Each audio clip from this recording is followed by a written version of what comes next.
Subway ACC Championship. After an opening statement by the coach, we'll open it up to questions. We have some attendees on Zoom, so we'll get the questions from them if we can. And with that, but please raise your hands. Let us know who you are, who you're with. We'll get the handheld mics to you. Coach? Okay. Well, good to be back in Charlotte. Sat at home and watched this last year, so it's good to be back here and have an opportunity to represent the Atlantic, which I think is the only division in college football, or at least Power 5, to have 6 teams with 7+ wins. So super excited about winning our division and earning an opportunity to be in this game. It really is special. This time of year, when you're playing, there's a trophy being handed out, and we're excited again to be here and be a part of a great venue and represent this league. And we want to congratulate Coach Brown and his staff and all of their team. Same thing. They're a division champion. They earned their way here, and it's special. These opportunities are unique to get these opportunities, especially when you look back historically. And I got hired 14 years ago yesterday, as a matter of fact. And at that time, we had been a long time since Clemson won a championship, and so I have such a great appreciation for the opportunity to be here and all that goes into earning the way here. It's hard to win, and so really proud of our team for their season that they've had to get to this point. And again, look forward to a great matchup tomorrow night, and we'll thank Subway for being a sponsor, and then also all the people who make this happen. I mean, there's a lot that goes into making a game like this special for the teams involved. There's a lot of logistics, a lot of moving parts, from the locker rooms to the field, and et cetera, et cetera. So I appreciate everybody's efforts to make this a great venue and a great experience for both teams, and look forward to competing and hopefully playing our best. And Bryce, Bryce? Good to see you, Bryce, from Indian Land. Yeah, man, good to have you here. With that, we'll take whatever questions you got. Okay, please raise your hand. Let us get the handheld mic to you, and let us know who you are, who you're with. Who has the first question?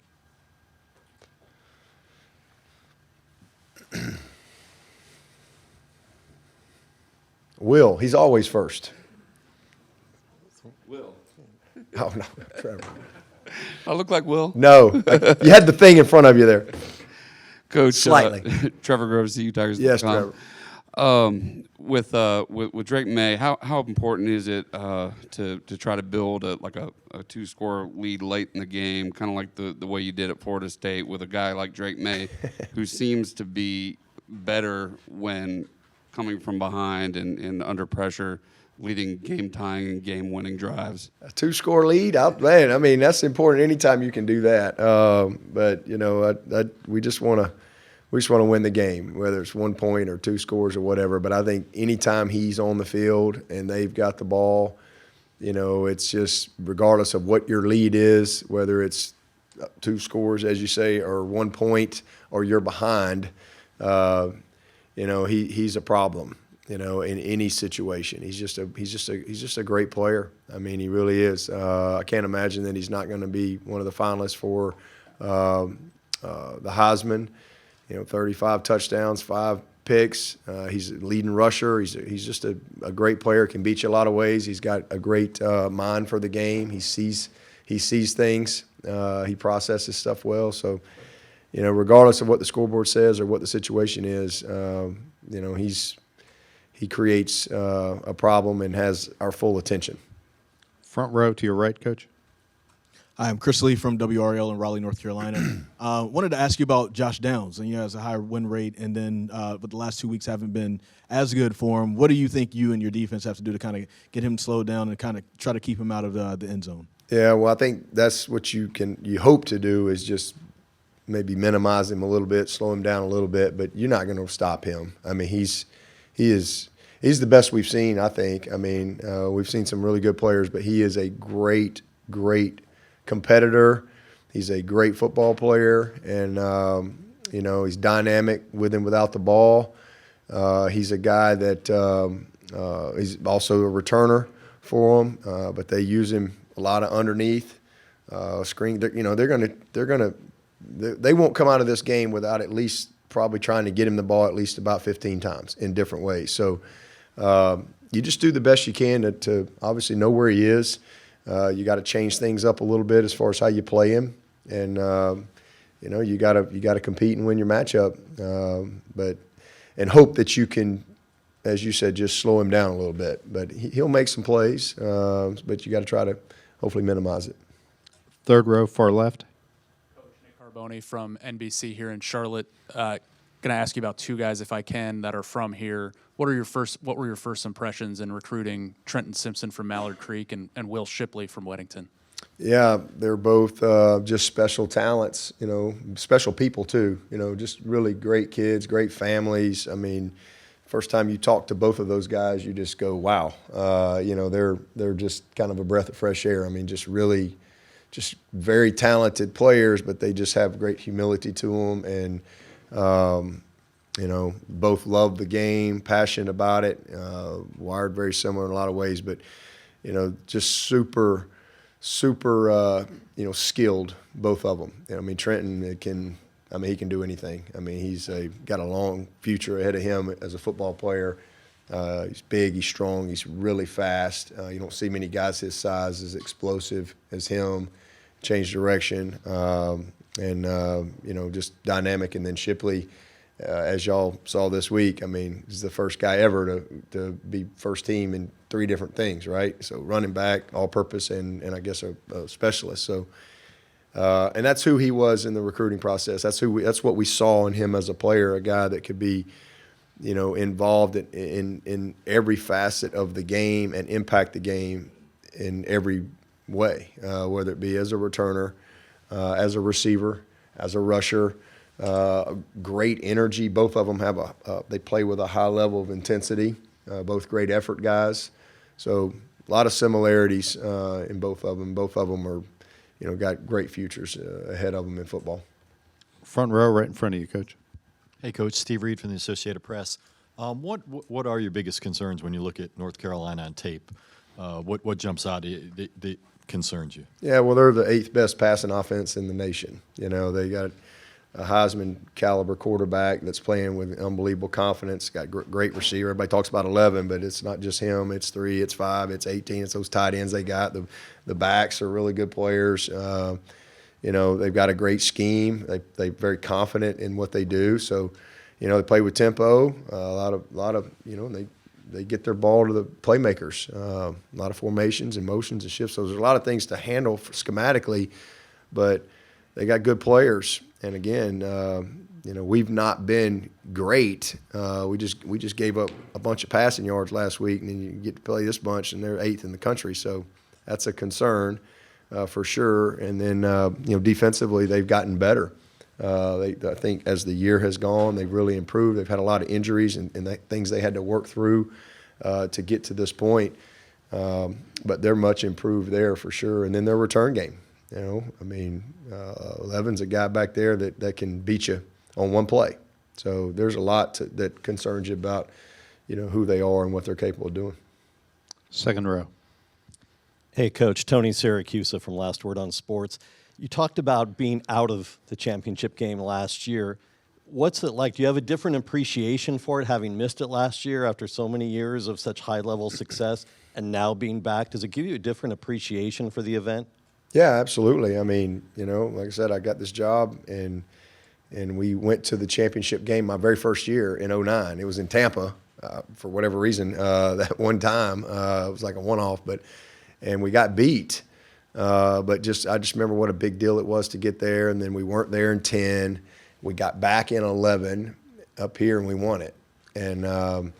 And then we weren't here in 12, 13, 14. We had good teams, really good teams, but we weren't here. And then to get back here in 15, it was such a big deal. And then, I guess 6 years in a row we were here, and you just put your head down and go to work. And you see what happens. And so we're just very blessed to have had the opportunity. And then last year we came up short. We competed. We were in it kind of till all the way down to that last weekend, but didn't work out for us. So I'm proud of our guys this year, undefeated in the league, And, man, we had to play a lot of great quarterbacks. It seemed like everybody we played all year had a great player at quarterback. And, I think we led the league in ACC play in scoring. So, our guys did a lot of good things to earn their way here. And we certainly last year watching it, the old Kenny Pickett fake slide, home watching it like everybody else, and certainly missed the opportunity to be in this game. And this is everything for us has come through, winning this league. And so you can't win it if you're not in it. So we're really thankful and have a great appreciation for, this weekend and for everyone. I played in the first ever championship game back in 1992, so 30 years ago. I played in that game in Birmingham. And, and now here we are 30 years later, and everybody has a championship game. Nobody had them back then. And I remember we weren't happy about it. And Coach Stallings was furious about it because, we had to go beat Florida, who was like 9-2 or something. We had to go beat them, even though we were number 2 and already in the national championship. So it's just interesting how it's all come full circle now. And now all these conferences are having a championship game this weekend. And thankful that we get the opportunity to go play. Second row, right in front of you, Coach. Dabo, Chapel with the state. Have you seen the response you wanted from DJ in practice this week, and where's he kind of at into the game, you think, confidence-wise? Yeah, I mean, he's done his part, which is all he can do, They're not going to let him throw it and catch it. So, I mean, he's done his part, and he's had a great week of practice, and the team has responded, like you want, but move forward, and at the end of the day, we're 10-2, and we won our division, and earned the opportunity to be here. And so, expect him to play well. Front row to your right. Chris Lee from WRL again. You mentioned earlier this is a question about the ACC as a whole. You mentioned the Atlantic Division this year and all the teams with 7+ wins in there, with no divisions next year. How do you think that, one, helps out those teams who have all those wins to maybe potentially get to the ACC championship? And how do you think that helps maybe with the public perception of the ACC conference, where some people feel like the teams kind of beat up on each other? Yeah, I mean, it's probably where it's going in every league probably. It's probably where it's going to end up with the expansion of the playoff and all that stuff. But we experienced that a couple years ago when Notre Dame was in here. So you'll probably have more rematches. That'll be one change, kind of like that year. We had a rematch with Notre Dame, and so you'll probably have more of that. But I think it's all just being driven by the playoff and being able to get your 2 best teams and everybody trying to have the most teams possible, available. And and just kind of, you can – the division thing, maybe one division's better than the other, and that can change from year to year. And so, this is kind of where it's going as far as being able to, figure out who the 2 best teams are throughout the year and let them go play and then see how it affects the playoff. Far left against the wall. Hi, Coach, and Jennifer Lewis with New Stitched Media. What do you think your quiet X factor is for possibly winning tomorrow? My quiet X factor. If I told you, it wouldn't be quiet. It'd get loud. Let's keep it quiet. I don't know. I mean, quiet X factor. Maybe Phil Maffa. He's a guy nobody really talks about a whole lot, but he's a pretty special player. He's kind of a quiet guy, but he plays loud. So we'll go with that. Thank you. You're welcome. Third row. CL Brown with the Raleigh News and Observer. Even though you guys had the 1-year hiatus from this game, you've got players who've been in this situation before, whereas Carolina doesn't have anybody from their last appearance in 2015. How much do you lean on kind of the championship and the big game experience, lean on your players in situations like this? Yeah, I mean, it's great. That's certainly not a negative when you have a bunch of guys that have won games like this, been in games like this. I don't think that's bad or anything, but it still comes down to how you play in this game, these 4 quarters, and doing what you got to do. But, we are when we started the first year in 2009 and we kind of kind of laid out what our program was going to be about, it was, right, we want to have a program that is elite when it comes to graduation, and we've done that. And then we wanted to build a program that really truly built great men, equipped men with skills and career opportunities and relationships and real true tools for life. And we've done that. And then we wanted to have a program where when their time was up, they said, man, that was a great experience. We wanted them to have a great experience. We want to embrace college, and we've done that. And then, but the last thing was we wanted everybody that came to Clemson to win a championship. And that's how we've built the program, and nothing has changed from that. And so then we went to work, and our first class was February of 2009. We signed 12 guys, and every class that has come to Clemson has won a championship or more, with the exception of Will Shipley's class. So obviously the guys that just got there this year, Antonio Williams and that crew, they're going to get a shot. But so everybody who's come through has won a championship, and so it's something that is woven into, just the purpose and DNA of our program. And so I think it's great that we got a lot of guys that are coming in here, and they have that experience to draw upon. But you got to seize these moments when they come.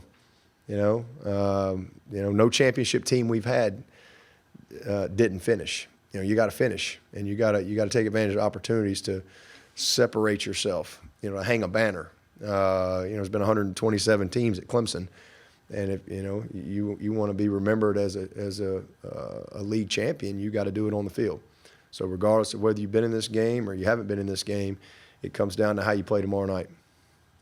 Fourth row. Alex Zimbrannoni with ADSN.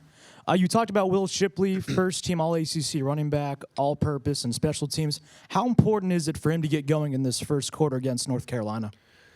It's always important to get your best players in rhythm and going early in any game, and certainly, he's just like a number 11 for them, and their quarterback, that's kind of where it starts for them. It starts for us with number 1. I mean, he's a great player, and he's a guy that gets better as the game goes. Kind of the tougher it gets, the better he is, and so it's very important. We need him to play well. Top row. Hi, Dabo. This is Amanda with Watch Fox out of Columbia. I was just wondering, there's something that you want to see from your guys tomorrow night that you haven't seen this season, a type of game, whether that's, a perfect game or a full circle game, or just a statement that you want to set that you haven't seen so far. Well, I'd love a perfect game. That'd be a great place to start. Yeah, we hadn't had that for sure. But the biggest thing is just I'd like to see us win the margin. We had 7 games. We had 3 offensive turnovers, and we've had 14 in 5 games. So that's tough sledding. So it's not that I have seen us do that, but that's where I would start. I'd like to see us win the margin tomorrow night. I think that'd be a good thing to see. Third row in front of you. Hey, Coach. David Hood with TigerNet.com. You got the administrative staff and the secretaries involved in a little film action earlier this week, and just wondering, what did the rest of the week look like after Mental Monday? Windshield, eyes forward, on to the next, go to work, get back at it. That's what you do. Just learn from it and put your eyes on the next opponent and what you got to do to get ready to go play well. So we've had a good week of practice. The guys are excited about playing, and hopefully we can. Thankful that, first of all, we're thankful that we get a chance to go play. Because most of the time your season ends. So it's nice to be able to get back at it and play another game and hopefully just play well. But good week of practice. Top row on the right. Hey, Dabo. Pat Walter here in the back from WRAL. Do you feel like you have to take any extra motivational measures with your guys, given the way the regular season ended and that this ACC championship game doesn't necessarily have the playoff implications it normally does? No. I mean, again, there's only 4 teams that go to the playoff. And we've been there 6 times, and that's probably about the most of anybody. So it's hard to do that. I mean, it's really hard. This is what we're playing for right here. Those are all great things, but those are things that come when you win your league. I mean, we know what's at stake. Wish we were perfect. We weren't perfect this year. Everybody goes in their season. You try to be perfect, and you put everything you got into every single week. And you got a lot of people involved, and you count them all up at the end of the year. And we're not 12-0. We're 10-2. So. We won't have the opportunity to go in the Final Four, but whether we were 12-0 or 10-2, we still need to win that. So nothing has changed from that standpoint. Everything for us is about winning the ACC, and it's a goal of ours. And then the next goal is to win the closer, whatever that is. Because again, we could be 12-0, win it, and on a particular year, somebody not vote you in. I mean, you don't have any control over that. So our goal is to win this league. And so what happened last week has nothing to do with this week. Never has, never will. You got to go on to the next game, just like the next season or whatever it may be. Third row, aisle. Hey, Dabo, David with ESPN. You kind of piggybacking off of that, I know in the past you've sort of joked you'd be fine going back to the BCS, but starting in 2024, winning that will get you into the playoff. Are you happy to see the playoff expansion? Do you think this is a net good thing for college football and for Clemson? Yeah, it doesn't matter what I think. You're going to write whatever you think, so it doesn't matter what I think. And it doesn't matter what anybody's opinion is, because it's reality. I mean, so you just embrace it and you keep moving. It's reality. Doesn't matter what anybody's opinion or thinks about it. It's happening. So all that matters is let's move forward, and we got one more year of a Final Four, if you will, and then it goes to 12, and we'll all embrace whatever changes come with that, whatever, there's always unintended consequences. We'll all embrace that, and you keep moving forward. So I'm excited about it and look forward to whatever comes with it, but it doesn't really matter what anybody thinks about it. Third row in front of me. Hi, Dabo. I was wondering what your relationship is like with Mac Brown, and during his time when he was with ESPN, did he come down? Were there any particular visits that may have stood out when he was just on the set and observing practice, and you guys were talking just as football minds? Yeah, well, I said this earlier in the week, but he's when I got the job 14 years ago yesterday, we finished up, went to the Gator Bowl, and then we kind of starting, okay, we're gonna get an off season, gonna get a spring practice, we're gonna get to have a year cycle of recruiting and kind of all that stuff. And I reached out to about 4 or 5 coaches that I didn't really know any of them. I didn't really know anybody, but I didn't really know any. But just people that I really just thought a lot of and really respected. And obviously it wasn't. Coach Spurrier wasn't going to let me come down and sit down with him in Columbia. That wasn't going to happen. So, you got common sense. But I reached out to people that I felt like it would be great to go learn from. And because, obviously I'd had 7 weeks as a head coach. And so now I've got a chance to I had a lot of questions and a lot of things that maybe I was just looking for some confirmation on, and then just a lot of questions on some stuff. And so I've always said this, and this is why I love Mac Brown and always will. I reached out to 4 or 5 coaches, and when now you're the head coach at Clemson, they'll call you back or at least text you back, and he was the only coach that would let me come visit. And and I thought that was interesting because it didn't really dawn on me. I'm like, why can't I've always allowed people to come and visit and meet and talk because of that. But Mac Brown was the only one, and not only did he let me come visit, he let me bring the whole staff. So I went out there February of 2009, took the whole staff, spent 2.5, 3 days in Austin, and I'd never been there at the time to Austin. And they were actually started spring ball early. We got to see a little practice and then some meetings, and they were amazing. And he was so accommodating. And I couldn't even hardly get a question out of my mouth. He had all the answer, and then I'd go on the next, and then he'd read my mind. And because I still got all my questions and all my answers. I got just pages of notes that I took from him. And it was such a helpful visit for me, and to be able to see Texas and kind of where they were.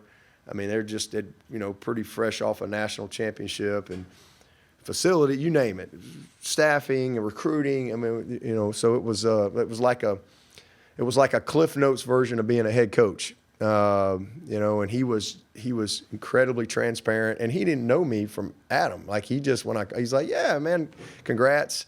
Kept up with you. I'm really excited you got that job. Come on out anytime. Took us all to dinner.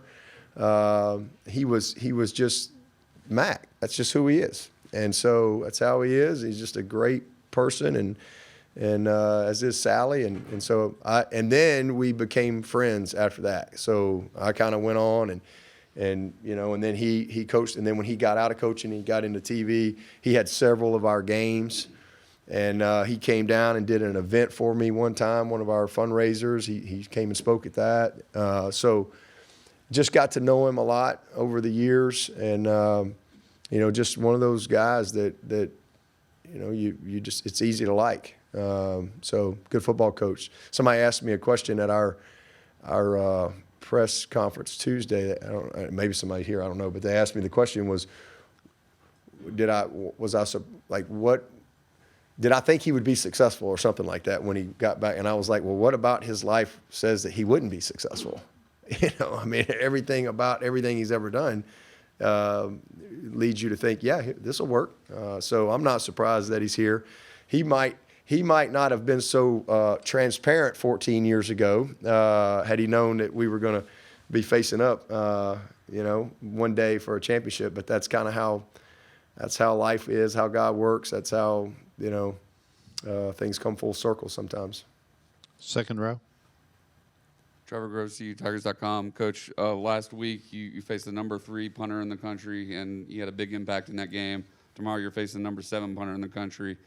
Special teams always critical in games like these, but how much will that impact your game plan, your strategy tomorrow? Yeah, I mean, that was obviously a huge part. And we had 2 turnovers, fumbled a kick return, fumbled a punt return, and lost 2 possessions there, both in scoring range.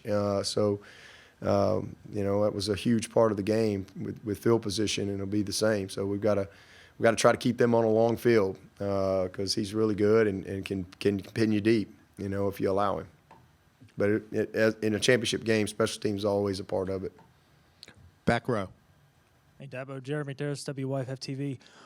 Last time y'all played North Carolina was up in Chapel Hill in 2019. What do you remember about that game, and what did you learn from that game that might help you in the head-to-head matchup come tomorrow night with Mac Brown? I remember they made a couple of explosive plays, and I remember we missed some plays, had some critical drops, but it was a hard-fought game. Both teams competed to the end. I think we missed a field goal as well in that game that was pretty critical. And next thing you know, it was down to the last play. So 2-point conversion at the end. We made a great stop, and it was a big win for us. But you know, it was a good football team. Front row. Right here, Dabo. ABC 11, Trayvon Miles, ABC 11 in Raleigh. The North Carolina offense has not been as explosive as they have over the past 10 games, over the last 2 games. Do you see any type of formula, what your guys will have to do to kind of slow that offense down? Or you see anything that you guys can take away from what Georgia Tech did or what NC State did over the past couple of weeks? Well, I think the Georgia Tech game, they just missed a few plays. I mean, that was probably their worst game as far as some plays there that they normally make that they didn't make. And, just kind of next thing you know, you're in a dogfight there. But and then you got a rivalry game, a lot of intensity, a lot of emotion, a few plays here or there, a couple bang plays. I mean, it's kind of how you expect that type of a game. But they're plenty explosive and do a great job. You kind of hold your breath every single play because they can make a lot of plays. But we got to win up front. I mean, if you can't let him get comfortable. If he's comfortable, he'll pick you apart, especially with the receivers they've got, good veteran guys, and the tight ends. And he's a runner. Again, he's their leading rusher, and they will run him. He gets a lot of scramble yards because he really sees it. He understands coverage. He understands, how to set lanes and when to take them, when to get rid of the ball. And then they have a lot of called runs too, whether it be draws or some other things. But you got to win up front and try to get him uncomfortable, make him have to change his launch point, things like that, and then you got to cover forever. Because he can create and he can extend as good as anybody. Very poised, does not get rattled. So, you just, as far as the last two games, again, the Georgia Tech game, that was probably their one game where they were just a little off. But last week was just, kind of a down to the last play, right? Intense rivalry, emotion, and, one or two plays. Good NC State's pretty good on defense, too. Pretty good. Sorry, Coach. Top left.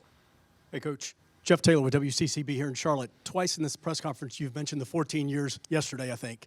Can you just talk about, man of faith, I know you are, the blessing that it's been to be the coach at Clemson? Oh, man, it's just crazy. Yeah, I mean, my wife sent me a picture of her and our three boys at the press conference, and I mean, they're just these little boys, and now Will's come to Clemson and won a national championship and won 5 ACC championships, and now he's working out of Charlotte here and living in Greenville, and on his line. Drew is about to get married in March, and he's a senior, and then Clay, who was asleep in that picture at the press conference, he was not, didn't really care. He's now a freshman at Clemson, so it's just crazy how time flies. I mean, it just like that. I was hoping I'd be here 1 or 2 or 3 years and hang on and see what happens, and now we're here 14 years later. So it's been an unbelievable blessing. Clemson is an amazing place, and just it's where I was supposed to be and when I was supposed to be there, and thankful for it. Coach, we'll take our last question, front row. Dabo, I am your biggest fan. My name is Bryce Johnson, by the way. It's really nice to have this time with you. What do you like most about Clemson? Oh, man. Well, Bryce, I appreciate you being here, bud. And what I like most about Clemson is, honestly, probably the simplicity of life and the quality of life that we get to have there. It's rare. It's this is my profession. This is what I do. And I want to compete to be the best. I want to compete at the highest level. And, I get to do that. I mean, we have this little small setting, and Monday through Friday, it's just kind of, it's very simple. It's very simple. Again, there's a quality of life there that you really, until you live there, it's hard to really explain. But there's this quality of life that I think is rare and lost, and there's this simplicity of life that's the same. There's this unbelievable energy that comes from just living in a college town. But yet on the weekends, we get to compete at the highest level. And that's what I love the most about Clemson. And then the people that are there, it's just been a wonderful place. And again, I've been there 20 years at Clemson and moved there February of 2003. So in our 20th year, and it's been, and I thought I'd be there a year or two. In fact, I did a 3-year interest-only note at like 2.7%. And I bet on myself because Kath was like, "What are we doing?" I was like, "Well, in 3 years, I'm either going to be making more money or we're moving. We're gone." And so here I am now 20 years later, and we're still there. It's special. Okay, thank you, Coach. Okay, thank y'all. Hey, Coach, I'm going to bring Coach Brown in. We'll do Okay.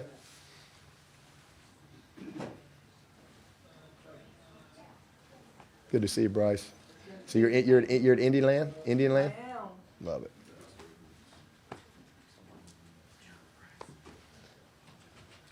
What's up, Rob? You good?